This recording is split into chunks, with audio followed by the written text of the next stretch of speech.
When you picture a G-Wagon, you might see it gliding down Rodeo Drive or pulling up to a studio in London or Dubai. Windows tinted, stance unapologetically square.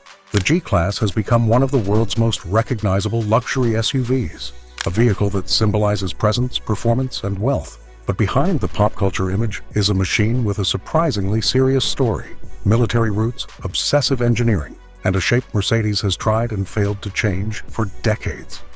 Today we're diving into the real history and the real power of the G, and why this boxy SUV became an icon. From desert prototype to design legend, the G-Wagon didn't start as a luxury toy. In the early 1970s, Mercedes-Benz teamed up with Steyr Daimler-Puch in Graz, Austria, to develop a rugged 4x4. The project reportedly had royal fingerprints. The Shah of Iran, then a Mercedes shareholder, encouraged the project for military use. Prototypes were tested in the Sahara Desert, on frozen Scandinavian trails, and across steep Austrian alpine tracks. By 1979, the first production G, coded W460, launched as a no-frills workhorse with vinyl seats, manual windows, and diesel engines you could fix in the field.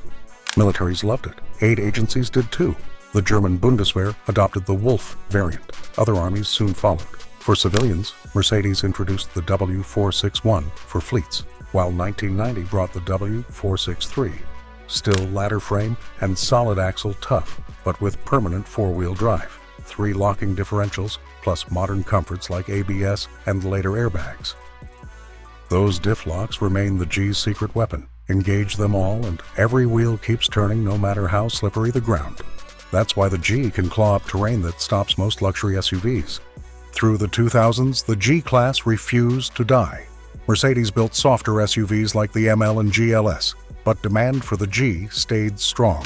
Celebrities put it on magazine covers, governments used it in motorcades. Finally, in 2018, Mercedes modernized the G without breaking it. The new W463 kept the ladder frame, the vault-like doors, and the upright profile, but widened the body, added electromechanical steering, and replaced the solid front axle with an independent setup that improved handling without losing off-road angles.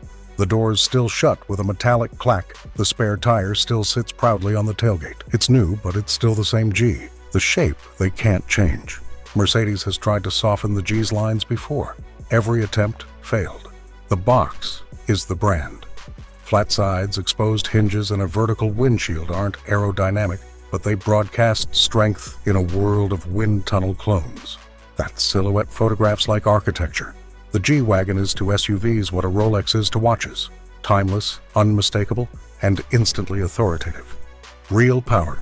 The AMG G63 and one man, one engine.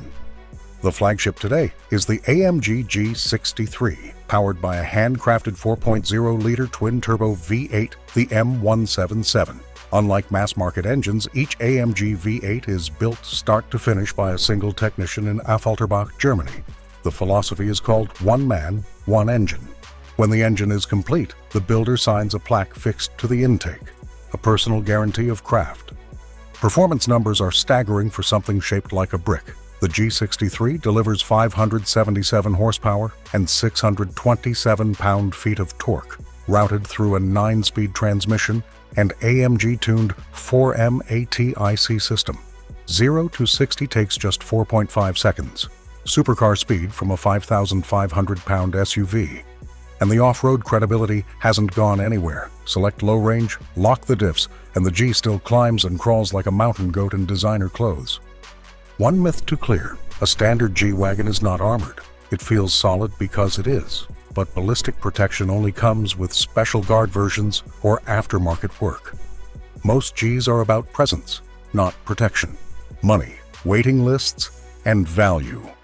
Another reason the G became a legend is economics. A G63 lists for around $180,000 to $200,000 before taxes. But demand means many sell for more, and waiting lists can stretch months. Some buyers even pay premiums to skip the queue.